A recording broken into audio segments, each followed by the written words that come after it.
At last, a busy and stressful week was over and, as Chris pulled into his driveway, he looked forward to a week away from work spending some quality time with Jane, his wife of 31 years. They'd married young and had children straight away, so now, just turned 50, they were enjoying their freedom from their children who now had families of their own. As Chris walked into his house, he called out to his wife, but, instead of the usual in the kitchen, "Darling," he heard nothing. Just silence. He entered the kitchen as he always did and saw Jane sitting at the table, her face like thunder. "What is it, darling?" he asked. "Don't you dare darling me," came the reply. "What is the meaning of this?" She pushed a slip of paper over to Chris, which he saw straight away was a receipt for a rather expensive lingerie set dated a couple of weeks previously. Chris sat down with his head in his hands, but Jane had only just started. "I found this on the bedroom floor a couple of weeks ago and assumed you'd bought me a surprise birthday present. The surprise I got on my birthday last week, though, was no lingerie set, so the question is, who did you buy them for, or, to be more precise, who are you screwing behind my back?" Chris was taken aback with the ferocity of Jane's attack. It's not like that," he stuttered. Jane was having none of it. "It's not like what?" "Oh, I see, you haven't had a screw yet, but you bought them in the hope of having one. So who is she? That tart in her 20s at your office who thinks that the shorter her skirt, the more intelligent she looks? Or what's her name over the road who'll shag anything with a pulse now her husband's left her? No, no, no. I've told you, it's not like that. I'm not having an affair or trying to have an affair. Please believe me and just leave it." "Leave it? You buy expensive lingerie, won't tell me who it's for, and just expect me to carry on as if nothing's happened. What's wrong with you? If they're not for me and you expect me to believe that you're not getting into bed with anyone else, what am I supposed to think? That you bought them for a raffle prize for the church fete? I'm sure the vicar's wife would be delighted to win them. This is your last chance to give me a rational and believable explanation. Who are they for?" Chris sat with his head in his hands, thinking for what seemed like an eternity. Finally he knew that the game was up and, taking a deep breath, he looked Jane straight in the eyes. "Me. They were for me." Jane was incredulous. "You? What would you want with a lingerie set? Are you some form of pervert?" She'd still not got the message, and Chris realized he'd have to spell it out. "No, but for some reason I don't understand, I like to wear women's clothes." Jane's jaw dropped. "That sounds pretty perverted to me, but you'll have to do much better than that if you expect me to believe it. I've known you for 35 years and there's nothing about you that gives any hint that you're a transvestite. What I do know about you though is that you never miss an opportunity to have a sly look at a pretty woman when you pass one in the street, so I could quite imagine you chasing after one for an affair." Chris sat silently for a few moments before getting up and leaving the room. A couple of minutes later, he returned carrying a suitcase which he opened. He removed the lingerie set and laid it out on the table in front of Jane. Jane's jaw dropped in shock. Item by item, Chris removed the contents of the case and placed them on the table. False boobs, hip and bum pads, stripper heels, stockings, a huge wig, and what Jane thought was a belt but actually turned out to be a skirt. When the case was empty, Jane just sat there stunned. It was bad enough that her husband had confessed that he liked to wear women's clothes, but these clothes, in her view, were just an insult to women. Who and what on earth had she married? "I'm sorry," mumbled Chris, desperately trying to think of something that would break the tension. "Sorry for doing it, or sorry you've been caught," replied Jane tersely. "Actually, don't bother to answer because I'm not interested in your excuses and I'm not interested in you. You can carry on your perversion all you like, but it won't be with me. I'm through with our marriage." As Jane got up and walked to the door, Chris desperately wanted to try to explain, to try to make things better, but he could tell by the look on Jane's face that she wasn't interested in excuses. So he just stuffed all of the things back into the case and went silently to bed where, for the next few hours, the turmoil in his brain precluded any thoughts of sleep. Saturday meltdown. For a few seconds after he woke up, everything felt normal. But then, as the realization that, for the first time in their married life, Jane wasn't lying next to him in their bed. Sunken, Chris' world came crashing down once more. The events of the previous evening churned over in his mind for an hour or so, but then he realized that he had to confront the situation. After all, it was only a few clothes and not as if he'd been sleeping with other women behind Jane's back. Having convinced himself that Jane would probably feel similarly, he got dressed and went downstairs where Jane was already making her breakfast in the kitchen. "Morning, darling," he said brightly. "Pardon?" said Jane without turning round. "Good morning, darling," repeated Chris. Jane turned round and Chris could tell that it was to be anything but a good morning. "Don't you dare darling me," screamed Jane. "Do you not realize what you've done and how I feel?" "But they're only clothes," protested Chris. "The clothes are only part of it. It's the deception. You've hidden this from me throughout our married life. You've told me we can't afford things, but you've gone out and bought this stuff. What am I supposed to think? Now I wonder what else you've been up to. Sleeping with men? Going to transvestite clubs? Looking at internet porn?" Chris could see that any attempt at explanation was futile, so he just put his head in his hands and mumbled, "No. You're not even man enough to face up to this," continued Jane. "I thought I'd married a man I could trust, but it seems I've married some form of submissive sissy." And with that, she left the room and went upstairs. 5 minutes later, Chris heard the front door slam and their car drive off. And that was the point at which he crumbled, head in hands, crying uncontrollably. And he was still crying that evening when he went up to bed, Jane still not having returned from wherever she'd gone. Sunday explanation: it was lunchtime when Chris finally heard the front door close. A couple of minutes later, Jane came into the lounge where Chris was sitting, sat down and said, "Right. You've got a lot of explaining to do, so let's hear what you've got to say." "I don't know where to start," mumbled Chris. "Okay, let me help you then," snapped Jane, frustrated by Chris' seeming unwillingness to comply. "How long have you been doing this behind my back?" "A few years, I guess." "And why do you do it? For sexual kicks?" "No, I guess I do it because it just feels good." "And does anyone else know about this?" "I don't think so." "Have you ever had sex with another man?" "No." "Do you want to be a woman?" No. The lack of conviction in Chris' answers did nothing to soften Jane's attitude about Chris' activities, and, in fact, the slight hesitation in his final answer really only made things worse as far as she was concerned. Deep down, she loved Chris, but if he still couldn't be open and honest with her, then their marriage was doomed. She sat in silence for a minute or two and then finally spoke. "How do you expect me to either understand you or trust you when you are so obviously still hiding the truth? At best, you're being evasive and, at worst, lying. Anyway, I've heard enough for today. I'm going to be out for the rest of the day. Don't try to find me and don't wait up." And, once again, Jane was gone. Monday ultimatum: you've got till the end of the week to decide. Me or the clothes? Jane's words cut through Chris like a sharp blade. Of course, they were only clothes and easy to get rid of, but Chris knew they were far more than that. They were his passport to the world he thought he should have inhabited.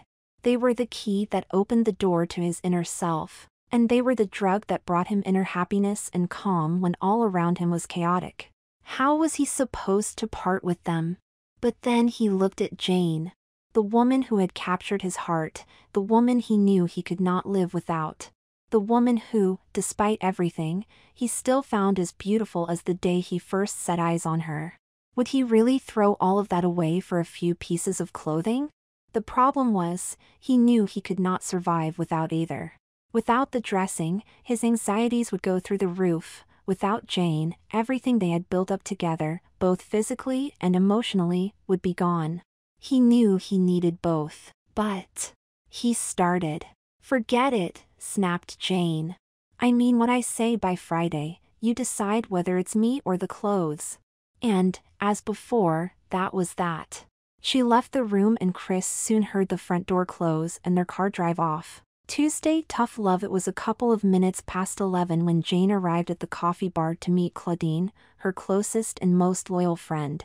Claudine had already arrived and arranged coffees for both of them.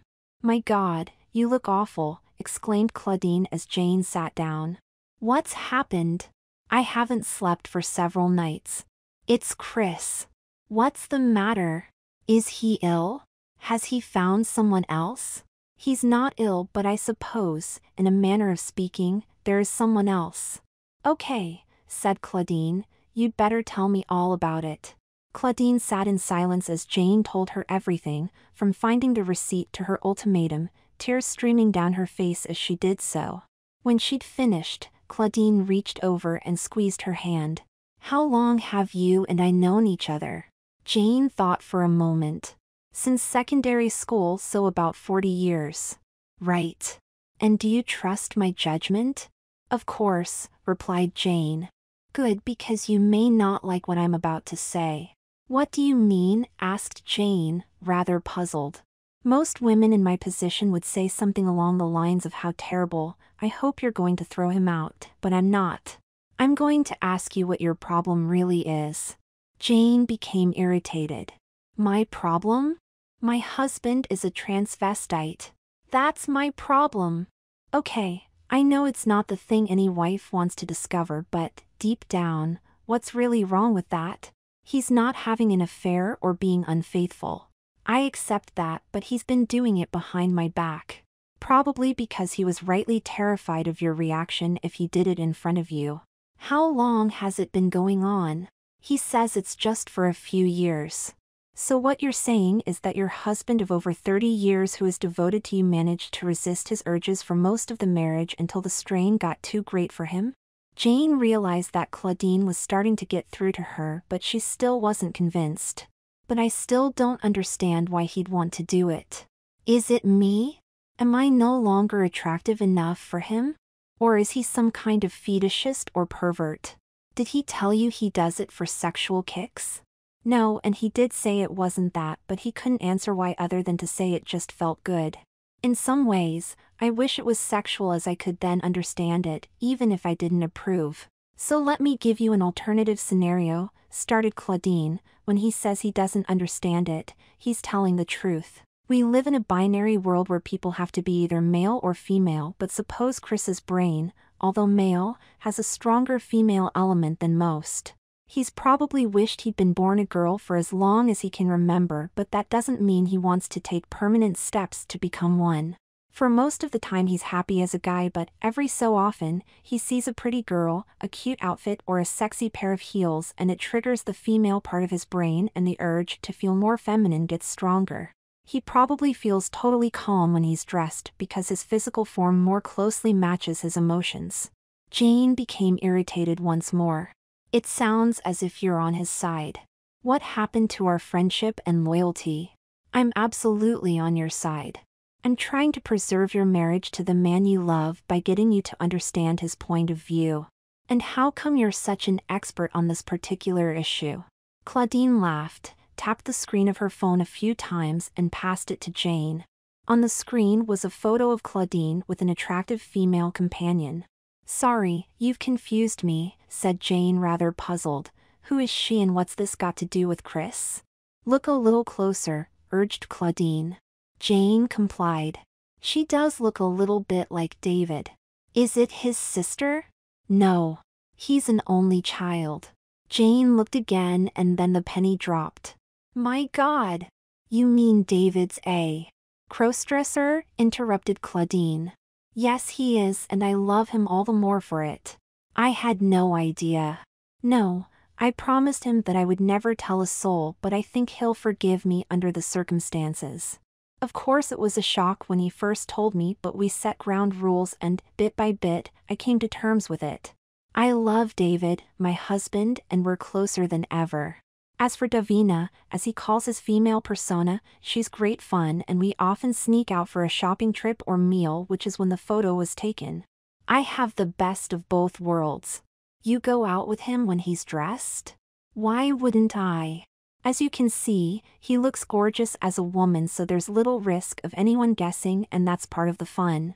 He has a great eye for style and fabulous taste, although I sometimes need to remind him that women his age wouldn't wear skirts that short and heels that high. Jane was starting to see Claudine's point but was still unsure. That's all very well, but I'm not sure I want to live the rest of my life like that. Anyway, I've told him to choose between me and the clothes by the end of the week. You gave him an ultimatum? Claudine was shocked. Jane nodded. And what do you think that will achieve? Asked Claudine. Sternly, he gives up the clothes and there's a big emotional gap in his life. Sure, you'll have your husband, but he won't be the man he was before. Or he gives up you. Yes, and he'll lose everything he's built up during our marriage. The smirk on Jane's face as she said that left no doubt that she would enjoy punishing Chris for what he'd done. And so will you, interrupted Claudine. I'll stand by you, but how many others will? Our lives are built up around being couples. You become single again and many of your so-called friends will ditch you, frightened that their husbands will run off with the newly single divorcee. Do you really want to grow old alone? So what do you suggest I do? Go home and talk to him and do your best to understand his point of view. Above all, though, remember that this is your marriage as well as his. He needs to do this and will probably carry on behind your back if you try to stop it, so set boundaries for him. If you don't want him to do it in the house, let him book into a hotel when he needs to. You have to let him know what's acceptable to you, but equally, let him have a little freedom to be himself or herself. In the end, I guarantee that your marriage will be better as a result. And if I don't? Only you and David know the answer to that question, but do you really want to spend the rest of your life without him? Personally, I think tolerance is a small price to pay to protect everything you've built up. Wednesday answers finally. After a restless night with fitful sleep, Jane noticed the first shards of daylight enter the room. If anything, her coffee with Claudine had raised more questions in her mind than it answered. When she'd arranged to meet her friend, she'd hoped that Claudine would endorse her stance against Chris and be all for throwing him out. The fact that Claudine not only understood Chris' position but sympathized with it was a big enough surprise without the further revelation that her husband was a crossdresser himself, and Claudine embraced it enthusiastically. But Jane still had reservations. Chris was quite obviously not the person she thought she was married to, and his deceit over so many decades was still at the forefront of her mind. Above all, though, she couldn't bear the thought of seeing her husband in any of the clothes he had in the suitcase, which she considered to be degrading to her gender. By the time she dragged herself out of bed and into the kitchen, Chris was already sitting at the table looking sadder than ever. He looked up at Jane, hoping that there was a glimmer of understanding in her face, but she remained as stone-faced as ever. He sighed and looked back down at his coffee. As Jane made herself a coffee, she reflected on the past few days. Less than a week ago, they had both been happy, looking forward to their week off together, but now she was filled with anger and hurt, and Chris just looked to be a broken man. How long would it be before he sank into an irretrievable depression? And was she really content just to let this fester until one or other of them had had enough and called time on the marriage? She really wanted to heap the blame onto Chris for what he had done to their relationship, but as she looked at him sitting there, a shadow of his normal self, she realized that much of the blame lay on her shoulders. If she could find it in herself to be as tolerant as Claudine, then perhaps all was not lost. However, to get to that point, she needed answers. Honest answers. She sat down at the table opposite Chris. We need to talk. I need to understand this before it's too late. I'm going to ask you the same questions I asked you a few days ago, but this time, I want honest answers. Tell me what you want to say, not what you think I want to hear. Okay, said Chris. How long have you been doing this behind my back? Actually dressing, about 5 years I think, but I suppressed the urges for a long time before that. For the whole of our married life, if I'm honest. Good. For the first time, you've given me an answer which I can actually believe. Now, next question, why do you do it? Chris thought in silence for a moment and then took a deep breath. For as long as I can remember, I've envied girls. At primary school, I used to wish I could be like them, playing nicely together while we boys just used to fight all the time. Then, as I grew up, girls my age were starting to become women, and I just loved the way their bodies were developing. I used to stuff a couple of socks down my sweater to pretend I had breasts, and I loved the feeling. I also love the way they dressed. Ankle socks were starting to give way to nylons, their heels were getting higher and their skirts shorter. I desperately wanted to get closer to the girls, but none of them were interested in me, so, in the end, I used to sneak into my sister's room and try on her stuff. And when I was wearing it, everything just felt right. So presumably it turned you on? Inquired Jane. As a teenage boy, of course it did, and the funny thing was, as soon as I'd relieved myself, the urge went and I was quite happy to go back to being a boy until the urge returned, sometimes a day later, sometimes a month or more. Finally, I grew too large for my sister's clothes, so I just stopped and did my best to manage the urges when they came. After I left home, I went back to cross-dressing on and off, but it just didn't feel right, so I just got rid of the stuff I'd bought. So you were doing this when we met? Asked Jane. No. When we met, I fell head over heels in love with you and all thoughts of cross-dressing disappeared. It's only in the last 5 years or so that I started again. Why? Am I not good enough for you anymore? No, it's not like that. I'm still in love with you, but the urges just intensified to the point where I couldn't hold them back anymore. And as soon as I felt the nylon on my legs, the hair falling onto my shoulders and the lipstick on my lips, I knew that I couldn't deny this side of me anymore. Okay, question number 3. Does anyone else know about this? No. Of course I've wanted to tell people, as carrying the secret around with me is unbearable, but, in the end, what would the reaction be? Disgust? Ridicule? Loss of friendship? I didn't want to take that risk, particularly as, deep down, I'm ashamed of these feelings. And what about men? I find the whole idea of sex with another man repulsive. I don't fancy men and I am in no way sexually attracted to them. However, I'd be lying if I said that I'd never had fantasies wondering what it would feel like to be a woman and experience a man's penis entering my vagina. Jane was stunned. Their sex life had tailed off considerably over the past few years, which Jane had just taken to be a sign of aging. But now her husband was telling her that he fantasized about having a vagina and feeling a penis inside him. She almost knew the answer to the last question before she asked it, or so she thought. So you want to become a woman? Chris sat silently for a few moments. His hesitation at answering the question a few days earlier had not gone unnoticed by Jane, and now the pause was a lot longer. Finally he spoke. No. Of course, I've thought about this a lot. I've looked at countless before and after photos on websites and wished the photos were of me. I envy those who take steps to transition, and I marvel how an ordinary-looking guy can become a beautiful woman. I look at women in the street and wish I was them. I've played around with online makeover sites and have dreamed of the transformed image of me becoming reality. But then I come to my senses.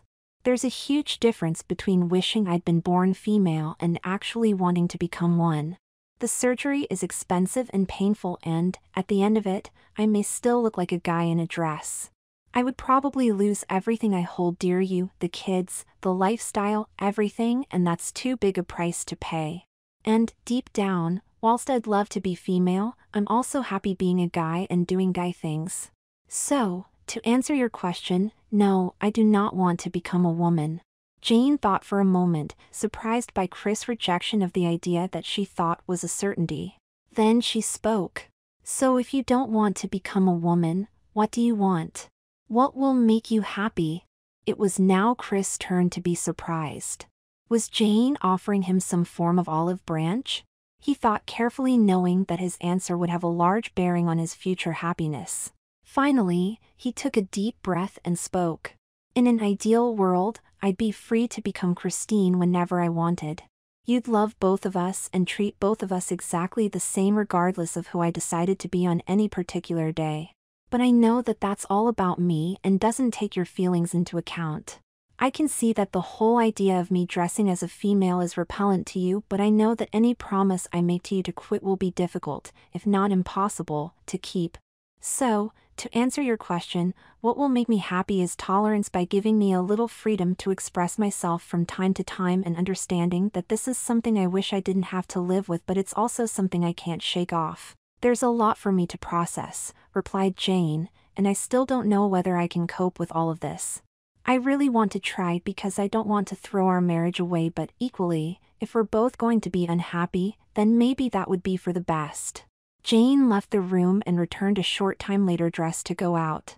"As I said, there's a lot for me to process. I never factored anything like this into my life plans, and I'm still having problems coming to terms with the deception. I'll be out for the rest of the day, so you can do what you feel you have to do if it makes you happy, but don't try to contact me. I need to decide what to do without any pleadings or anything else from you. I'll come home when I'm ready." And with that she was gone. Chris sat at the table, his head in his hands for 15 minutes going over what Jane had said. Finally he got up, went upstairs to get his suitcase and set it down on the lounge floor. Thursday, the end? When Chris got up, it was quite obvious that Jane had not returned home the previous night. Her bed in the spare room had not been slept in, and there was no sign of her coat or boots in the hall. Chris was desolate. He wanted to pick up the phone and call her, but he remembered her instructions and just tried to find things to do in the house to keep his mind off things. In the end, he just sat down at the kitchen table with a cup of coffee and stared blankly into space. Finally, just after 11 a.m., he heard Jane's key in the front door.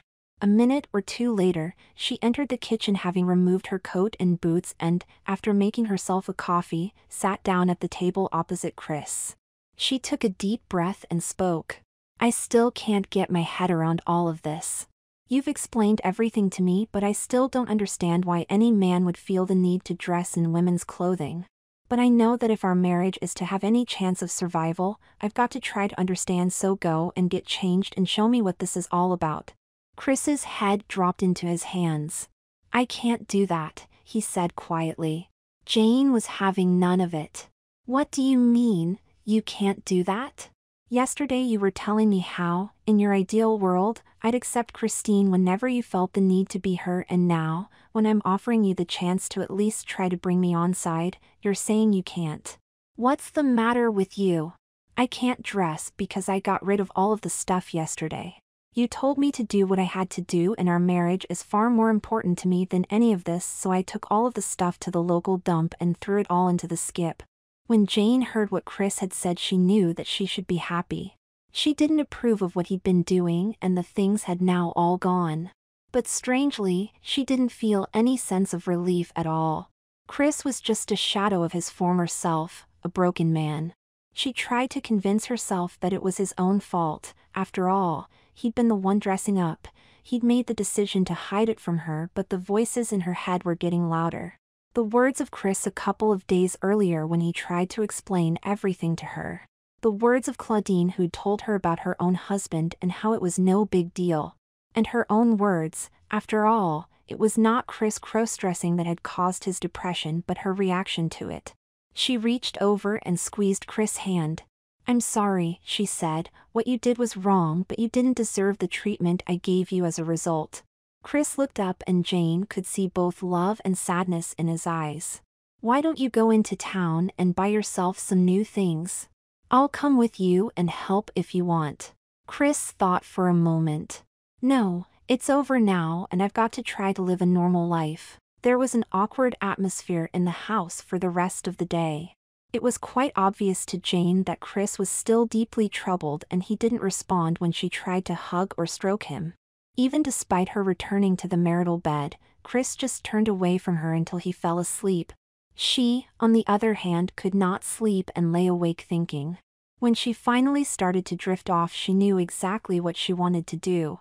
Friday reconciliation. Jane had already got up by the time Chris woke up the following morning.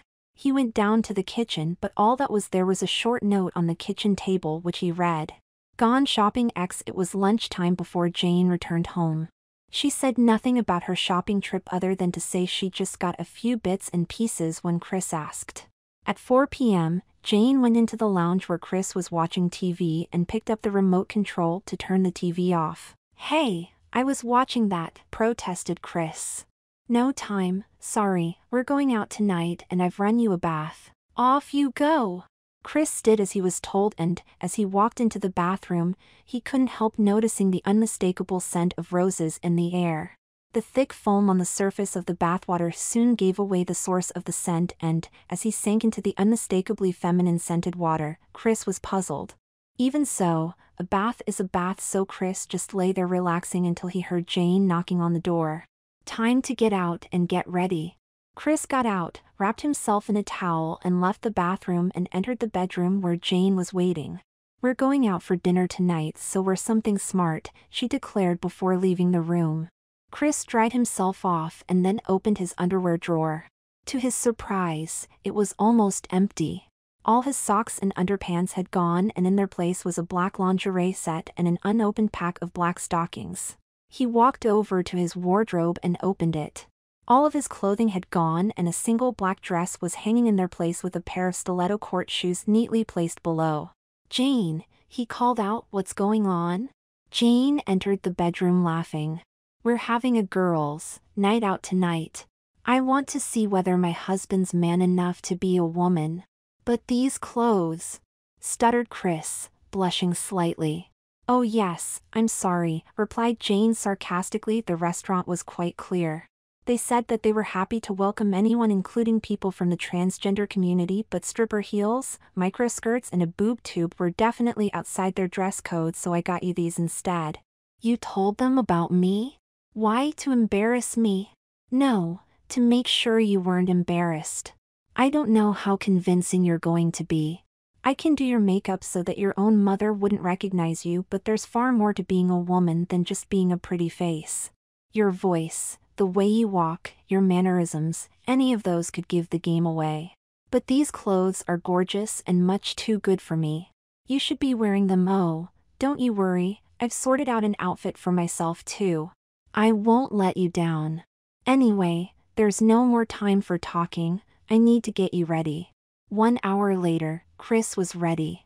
Jane had deliberately sat him with his back to the full-length mirror so that he could not see himself till she'd finished, but now, as she made final adjustments to his wig, she told him to stand up and turn round. Chris stood open-mouthed as he saw his reflection. Of course, he'd looked at himself in that mirror many times before, but, until now, all he had seen was just himself in female clothing. Now, he was looking at someone new, someone he really liked and wanted to get to know better. As Jane had promised, the transformation was total, and, never mind his own mother not recognizing him, even he did not recognize himself. This is what he'd dreamed of all his life, and, at last, he'd met the woman who'd lived inside him for so long and whose screams to be let out had been getting louder.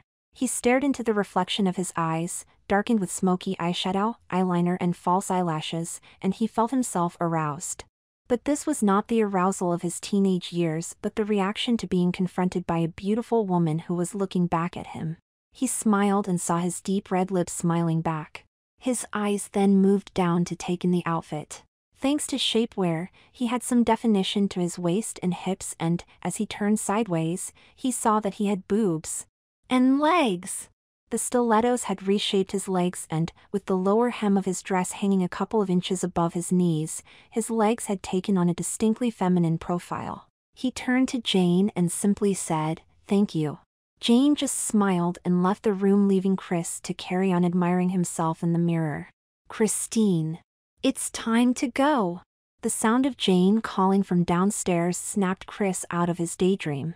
Taking one last look in the mirror, he carefully made his way downstairs on the unfamiliar heels to the hallway where Jane was waiting for him wearing an identical outfit. "You look amazing," said Chris. "So do you, darling," replied Jane before adding, "even though I do take most of the credit." "Shall we go then?" asked Chris. "Yes, but there's a couple of people I'd like you to meet before we leave." Chris went ashen-faced. It was one thing going out for dinner dressed as a female with his wife, but he definitely wasn't ready to mix with other people. Still, as Jane opened the lounge door and let him in, it was too late for any worries or protestation. As he entered the room, Chris saw two attractive women waiting. Jane spoke. "Christine, you already know Claudine, and this is her friend Davina." Head down with embarrassment, Chris held out his hand to shake Davina's. "It's okay," said Davina in a distinctly male voice, "you're in safe hands with us." And then the penny dropped as to who Davina actually was and how many times he and David had talked about anything and everything without ever knowing each other's secret. Chris looked up and laughed, and, after Claudine and Davina had finished saying what a beautiful woman Christine was and complimenting Jane on her transformation skills, the four of them stepped into the evening air for what promised to be a memorable night out.